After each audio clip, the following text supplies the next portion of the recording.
Welcome to Geopolitics in Conflict Breaking News. So, what's going on, Elizabeth? This is a very interesting turn of events because the UK is now sending troops after having previously pulled them out last year into Germany. And there is talks about it being because they fear a war with Russia.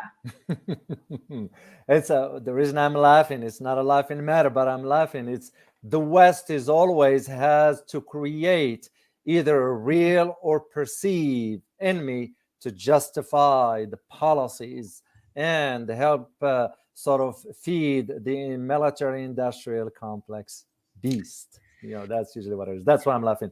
But this is not about that. The idea of all of a sudden Britain is sending its troops. You're looking at the last 70 years since the last they were Mhm. out there. Now, this is not surprising in a sense that what's surprising about it was that there was a strategic study that was conducted by the military of defense back in 2010 in Mhm. London, in which they indicated that they're gonna withdraw troops by about 2020, which they did. You They know, did. yeah. Then all of a sudden, now they are reversing course by sending troops and Mhm. equipments to be stationed in Germany. So that's what's usually unusual about British decision all of a sudden quickly. That just I found it very ironic and surprising that they went about it this way. And surprising that it happened so quickly.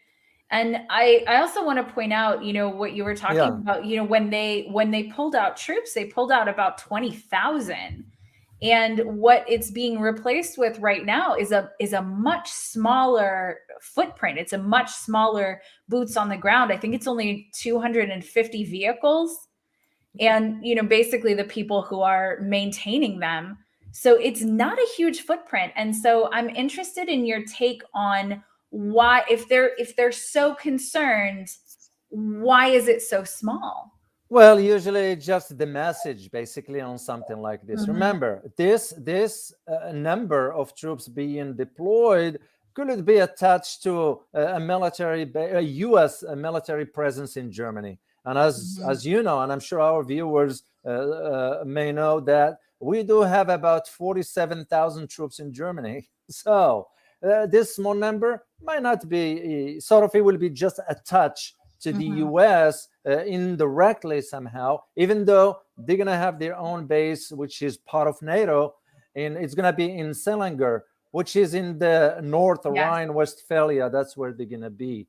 Yes, it's a small, it's just the message that they are sending. And all this has to do with the idea of because Russia is amassing troops on the Ukraine Okay. border. Mhm. And what you notice now, the Western media all using the term invasion as to Russia's going to invade Ukraine Mhm. altogether, which I don't see that happening. This is basically a chess move on part of the Russians. Mhm. And what the UK is doing, and I am sure it was in coordination and the blessings of the United States, they're Mhm. doing similar move. That's basically what it is. It's just a message. They're sending a message. What I found very concerning about this, Elizabeth, is the idea of that the unit that's going to be going. Yes. It's the what I found out is the insignia that's they're going to be using for this, and I am going to share with our viewers some of this. And for example, and I'm quoting here, the Mhm. new regiment's cap badge, inspired by the peregrine falcon, has Mm. come under fire as hundreds of Twitter users flagged its resemblance to the Nazi eagle, known as the Right. Reich Saddler, and the badge of the Celos Scouts, an apartheid death squad. End of quote. That's what I found very sort of weird and unusual for the troops to be, with kind of badge carrying. It's not a smart move. It's not a smart move. That's very weird. Yeah, that's what I found very, sort of I didn't expect it, let alone the Yeah. cost associated with this. So you'll be looking at a budget of about 8.6 billion pounds, which comes Mhm. to about $11 billion here for investments. And this is just for the equipments and so forth. For the same time span, this will bring the total investments for the whole military in Britain to Mhm. about 41.3 billion pounds, which comes to the equivalency of about $51 billion. And that's, I think, maybe the most important thing we could bring up in relation to this, because Boris Johnson has Yeah. requested an increase of, I think, 21.9 or $22 billion or billion pounds. And you know that's not a coincidence, right? So when you are requesting a really large amount of money like that, you have to justify it somehow. And right now, Russia is a target for that. Russia and China both, and we're watching that happen in real time. We're watching a lot of the, for lack of better term, propaganda head Mhm. towards, we have to have an enemy. And Russia was an enemy for a very, very long time, and I think the world has changed in terms of, if any one major power decided to really obliterate the others, the world would be destroyed. With nuclear power the way that it is, the world could very easily be destroyed. So I think countries are perhaps not necessarily interested in going into some kind of hot war, but you still have to justify that in the minds of the people, because the people are who are paying for it. Mhm. We, the taxpayers in all of these different countries, the UK taxpayers are the same way. They have to pay for it. So they have to justify why such a large percentage comes out of our paycheck, out of our income. So that has to be justified. So there always has to be a boogeyman, you know Exactly. and so I sort of see it as this, these are painting someone as the boogeyman, and whether it's justified or not, I don't know. Yeah. But I know that it's being used as something that's useful to a particular agenda. Yeah, and that becomes now on the British citizens to decide for Mhm. themselves whether they want their tax money to be wasted like this. Their economy is already going down anyway, Yes. and they are not, the British government's not being straightforward. It's no different than what Australia is doing. It's no different than Mhm. what here in the Yeah. United States we are. We've talked about this before about how Mhm. the United States government was lying about the inflation, the truth Oh of my it. gosh, Yeah, yeah. absolutely. So in Britain, it's no different, but it's up to the citizens to decide how they want to deal with that issue. But there is one key aspect to all this. We need to understand it, Mhm. which is from a geopolitical perspective, which is Europe will always represent the theater by which these geopolitical shifts will be sort of more vivid, Mhm. more prevalent than any other parts of the world. Yes, we can think about Asia, we can think about Africa, Latin America, and so forth. But Europe is always the landscape on which you will notice the geopolitical shifts taking place. Yeah. And that also exposes this idea of this troop movement. What hides behind it is that rivalry between the US and Russia. That's Mhm. basically what is at the heart of this. It's yes, the Britain is not going to come and say it. It's Of it's course. just because the way it is. But as we all know throughout history, that this rivalry between U.S. and Russia was mainly focused on Europe and Mhm. Russia's neighbors. So that's some have said, oh no no no no, that's a bygone era compared to what the rivalry manifests itself today in the Middle East, Latin Mhm. America, and North Africa. But still, on the European front, Europe is more divided today about how to perceive Yes. Russia than it did before. Yeah. That's a fact. We do not want to admit it here in the West because of the idea of no, no, no, no, no, Europe is united. No, Europe is not. No.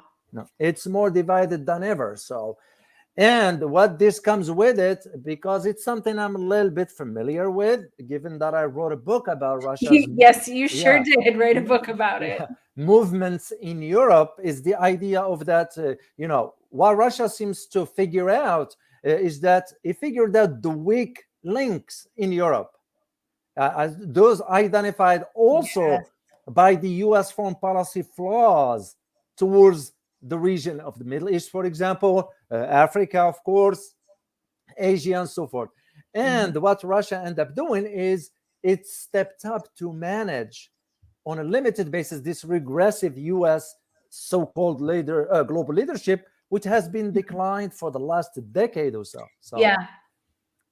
And I'm not suggesting here that Russia will replace the US. No way, not ever.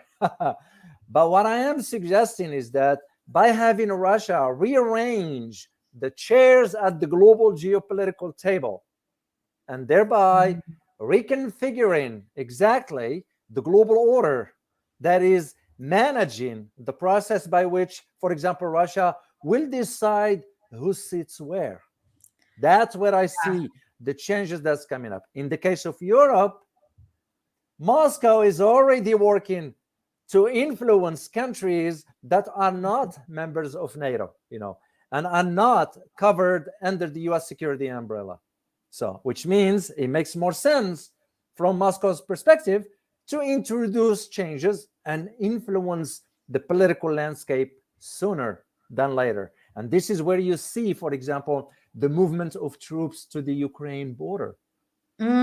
That's Yeah. that's that's usually what usually contribute to all these issues here, as I said earlier, is the flawed US foreign policy. For example, Mhm. and just for our viewers to know, when the US withdrew from the INF treaty, and the INF treaty has to do with, managing the skies per se, which means in a simple term that we have the sort of under a treaty with Russia, we can sort of have byflies over their territory to Mhm. see what's going on.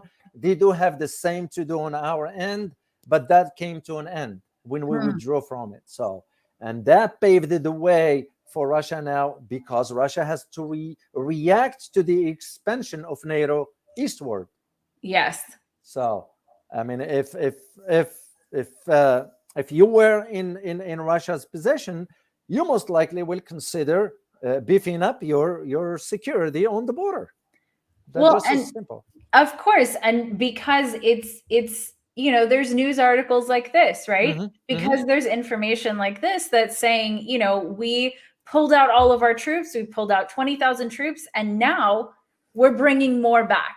We don't trust you, and we want to create more of a footprint. And so of course they're going to react that way.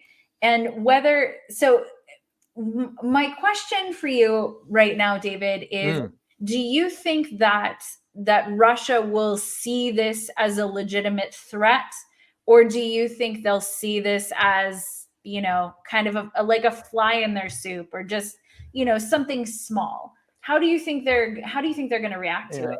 I will go with the latter assessment than Mhm. the former. It's because when you take a look at Russia's defenses and military power and so forth, just to give you a quick example, you're looking at about 62 submarines. Okay, Mm, you're yeah. looking at about 27,000 armored vehicles. You're looking at about 3,000 rocket propel projectors, and you're looking at over 4,000 fighter jets of all kinds. Hmm. And they're not looking at it that way, Russia, but Russia will think in terms of, because Russia also will be sending messages. That's why they kind of made it clear, should ever NATO move its asset to, for example, Poland, Hmm. Russia will be putting the strategic nuclear missiles on the border with Poland. And we all know what does it mean. Right. Should there be a conflict, Poland will be gone or destroyed, Yes. whatever term you want to use. Eastern Europe will be, this is why Eastern European countries are kind of wishy-washy about, or worrying about, Hmm. how the West and NATO is pushing too much. You can only push the bear or corner the bear to a Right. degree. You don't know how they're going to react. And that Well, is where the concern is. and quite frankly, they should be concerned. Exactly. They've gotten caught in the crossfire so many times. They should be concerned about that. Yeah. My big my big concern or worries is that the West or NATO, for that matter, will want to test Russia's defenses, and that will Mm, not be a smart thing to do. that That seems will not be a very smart thing to do. unwise. No, not at all. It's because what I, as an analyst, what I'm observing is we are really, really, really, and I use the term really, getting closer to the red line for Russia. Mhm. And a reaction, it won't surprise me if they decide to go full force, and they will if they are, if they are fed up with it. Basically, that's what it is.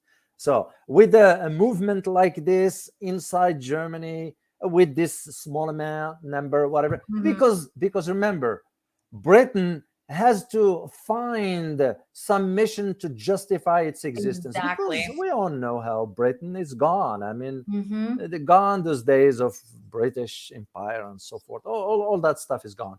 The West is having a hard time admitting to the new geopolitical shift by Mhm. which the US, or the West for that matter, has no say into it. I think you're right. I think that's ultimately the takeaway here is, and not just the UK, but it's something that we've talked about with NATO Mm-hmm. trying to justify their own existence. And so they keep the same narratives or similar narratives in place to maintain their own existence. No organization wants to die. Exactly. No organization wants to be found useless and then disappear. But it seems that instead of evolving, they're just sort of trying to change the same story. It's like using different versions of the same story over and over again. Yeah, and that is basically where you see this kind of tactical movements, whether for troops or equipments. Most militaries will kind of maneuver that way to a degree, but this is something that the Russians are going to be looking at as like, oh, yeah, whatever. That's basically what's going to be their attitude, because it's of no significance to Mhm. them. Now, it will be different that hypothetically, if you are to move an aircraft carrier nearby, and if you are to move some submarines, well, of course submarines nobody's going to know because they're underwater, of course. Mhm. But if you are to move something significant and visible, then that becomes a different conversation, like what the Russians did when they moved the troops near Ukraine border. and Mhm. and all that was nothing but a chess move. Russia, and I'll Absolutely. say it, Russia tends to be good at those kind of movements, chess game movements, if you will. Whether they're going to invade Ukraine, I just don't see that. But if the West pushes too much, they might surprise you. The Russians might surprise you. That's usually how they operate. But we are getting closer, truly. We are getting, and I'm concerned Mhm. personally, we are getting closer to those red lines. I'm concerned also, and if getting too close to those red lines creates a provocation, you know the only people that we have to blame, I feel like, are the military industrial complex and these outdated organizations and the governments who are really pushing for something to happen. And I Yeah, a conversation we have on this channel all the time is, why is peace not what we're looking for? Why is that never the goal, never what's on the table, right? It's always this, like, how do we attack, how do we fight, what is the next strategic military move that we make? yeah, And I think to a very large extent the world is really tired of that.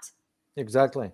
Well, you look at it now, for example, what's going to be happening next week with the summits of democracy, so-called democracy, Mhm. that President Biden is calling for, and right there you go and invite Taiwan.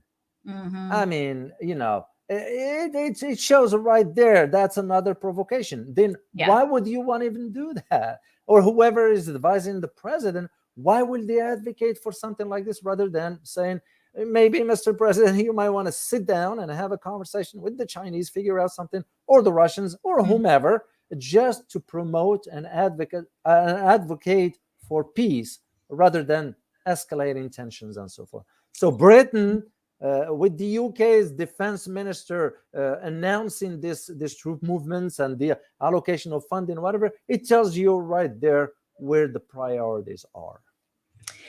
Interestingly, I want to, and this is related, but it's also a little bit further down the line where we're talking about the military. And one of the things that came up in doing a dive into, why these troops were being moved. And so the UK Defense Ministry seems to be undertaking like a broad form of modernization. And I thought that was very interesting. So they have a program called Future Soldier. And I want to do another episode on this, because there's been a push in that direction for a while. And it's one of the things we saw sort of coming out of Afghanistan also, is that there was a push for, instead of large military presence there, having it be more targeted, having more targeted interventions. And I sort of see something similar happening here too. So I just wanted to bring it up as a very interesting thing that I found, where, they're really looking to modernize warfare, which, like I said, I think that's the exact same, it's the different words for the same story. Yeah. Over yeah, this is why they're going to have, even within those troops, they're going to be a part of their ISS, the special ops, they will be attached to those. Usually when you have special ops, that's usually when you have specific missions you are targeting, such as, for example, regime change, if you will, or you will not need a massive troop presence unless you are ready to invade or conquer, whatever that is. But if you have a specific targeted missions, usually those are the will fall under the sort of the operations of the special ops, because those are very targeted. You're targeting specific. But in this case, for Britain sending troops to Germany, it will be nothing, just sort of picking the ride with the US presence there. And basically that's all it is. UK does understand its diminishing role around the world. They are aware of it. They are aware of it, so. Well, and I feel the same way, that they're sort of beginning to understand their diminishing role. However, I think the budget increases for the military maybe point towards, and I'm happy to ask your opinion on this, pointing towards wanting to get some of that influence back. But it won't be easy. It won't be easy, because remember, for the last about 25 to 30 years, UK has been under the umbrella of the US when it comes down to foreign policy or the geopolitical landscape. In another word, UK has always been following what the US does. So even if the UK will embark on some action or whatever, it will have to seek the authority and approval of the United States. UK will not do anything on its own anymore. Yeah, that's that's a fact. So, and this is where you see, for example, the provocations that UK embarked on in the Black Sea, when the Russians had to fire live, they dropped a bomb close by. That one had to be done with the approval of the United States. There is no way the UK will do this on its own. It is not a secret that it's known that the US and UK work together, both on the military and the intelligence aspects of it. And because the increase in the budget, usually it's an indication of you want to make your presence known and felt. But even with what UK is doing, it will be not sufficient enough to make some sort of a presence on the global stage. Yeah, I absolutely agree. That's what I see it. So it's just noise, basically. That's all it is. It's just one thing, as we always say, in international relations, context matters. Yes. So To them, the fact that there are troop movements from UK into Germany, that's just the message they send into the rest of the world, especially for Russia. But Russia is going to look at it as like, yeah, whatever. So that's how they're going to look at it. That's the way I see it. I could be wrong, but I feel comfortable enough putting that assessment. And human behavior backs that up. Because and we said this early on the live stream that we did earlier, there's a difference between a messaging type of movement in terms of military presence, because we're talking about I think it's 250 vehicles. It's a very small footprint. That is enough to make a message, but that isn't necessarily enough to go. I think exactly 92,000 troops, Russian troops on the on the Ukrainian border. What are these 250 vehicles going to do? It's going to do to the 92,000 to those 92,000 troops. And so it's more of a message technique than an actual intervention.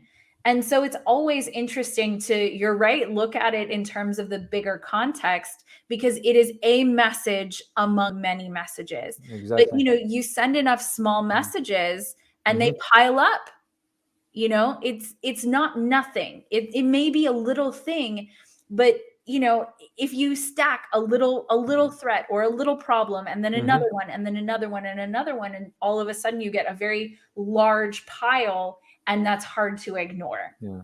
Well, they are, as I said earlier, they are aware of that. The US is there. We have 47,000 troops on German soil. So it's kind of, this number will be attached to the US because they will be under the umbrella of the US. So this is just to satisfy also, because Britain has the same dynamics like we do here. As far as their military industrial complex, they are their defense contractors. They are, they have to justify. And this is kind of the approach to do it by, as I said, you create a perceived or a real enemy to justify the spending. So it's up to the British people to decide what they want. Same for us here in the US. Absolutely. But when you have a population that is ill-informed and sort of becoming oblivious to what's going on, this is the result you're seeing. So I think you're right. And I think the biggest takeaway, in my opinion, is that, you have to, like you said before, look at it in context. Exactly. So the headline says, UK moves permanent troops to counter fear of war with Russia. Yeah. But when you actually look at the details, what is the reality of it? What is the underlying truth? Exactly. Yeah. It's just, that's how usually propaganda works when it comes down to, if you want to send the messages for, that's why in the military, they will have what they call psyops. Those are special psychological warfare, if you will, because, psychology does impact individuals, perception of things and how they perceive all that. So as you suggested, the idea of the headline that says UK sending troops, but it won't amount to much. Russia knows this one. This is, I think, a great time to talk about, Ross and I are going to start doing videos where we break down, Ross is a psychologist and I am his daughter, but I'm also very highly trained in neurolinguistic programming, in hypnosis, specifically in covert hypnosis or conversational hypnosis. So the type of hypnosis that is used to sort of manipulate people in a more hidden way. As well as things like micro expressions, which are, basically true emotions that happen so quickly you can't see them, but your mind registers them. But they're true expressions of emotions. So if you guys would like us to do a dive into particular headlines, or if you would like us to analyze politicians' interviews or their speeches in this way, let us know in the comments, with what you would like to see, who you would like to us to analyze. Send it to me on Twitter. My Twitter is @alchemyofE. Please message it to me, and I will take a look at it. So Ross and I would like, we would like your opinions, who you would like to see us do this with, because it's true. I think that the biggest warfare that's happening right now is psychological. It's psychological warfare instead of heated arms warfare. Exactly. So, and also don't forget to follow me on Twitter @DWalalu. It's right there. And for our viewers who have not subscribed yet, please do so right now if you get a chance, since you are watching us here, so live. And for we also wanted to let you know about the membership we have at geopoliticsinconflict.com. That's usually for our members, where we do presentations. As a matter of fact, we are working on a presentation for the military global order. Yes, if I'm not mistaken, right? It's true. In I think 2 weeks, you and Ross will do a deep dive on the new military global order. Yeah, that's the one. I look forward to that. There are some very, very interesting aspects I'd like to share with our members. Unfortunately, we cannot share this on a regular platform here. I'm sure our viewers understand this by now. We don't need to beat the dead horse. And that's the whole reason why we have this membership there. But also, just to highlight what you mentioned earlier, Elizabeth, in our previous live stream about us dedicating a full session for Q&A for our YouTube subscribers. Because like you said, I feel personally Friday, we don't have enough time to answer the many interesting questions that we would like to answer. So we're going to devote that session during the week, and we're going to announce it either on your Twitter account, or we're going to post it somewhere. Yeah, follow us on Twitter. We'll announce when it is. It's going to be on Wednesday. I don't know exactly what time yet. Okay. So follow David @DWalalu and follow me @alchemyofE, and we'll announce it. And we'll announce a lot of things on our Twitters. So if you want to sort of keep up to date with us, check it out. Exactly. But don't forget to follow us on TikTok and Instagram also. Those are platforms where we sort of, we show up there and we figure out what's going on and answer questions if there are any questions. We also have the, what's the other platform? I forgot it. Instagram, there are so Twitter, many. and TikTok. There are so many. The ones that, where we interact with our members, where we create a community and answer the questions for them. So also, one more thing, can you let us know in the comments if you're having trouble subscribing to us? Because we've gotten comments from people who have tried to subscribe and YouTube wouldn't let them subscribe. So, I'm glad you brought this up, because I did read a comment from one of our viewers. He did write down, or he or she wrote down that they're trying to subscribe and YouTube didn't allow them, or they couldn't for some other reason, which I found very ironic and weird, and makes me now think twice. And I want to know if that's happening to more people than just them, because if YouTube is not allowing our that's a problematic. Then I want to make sure that I reach out to them and see what's going on. And usually they are good at resolving issues. Like last time we had one issue, whatever, you reached out to them and they resolved that issue. They realize sometimes the system can make mistakes. They realize it. But if that's happening, please let us know, because that's something we need to know, and we've heard it more than once now. So exactly. So I'd like to make sure that's not happening. Just before we leave, we want to let our viewers know for tomorrow we are working on one particular story that we are waiting on some information to make sure, and we don't want to say anything right now till tomorrow. And if it is, we'll schedule it and we'll talk about that issue. So anything to add, Elizabeth? That's it. All right. To all of you, we say, as always, thank you for being here. And as always, stay informed. Till next time.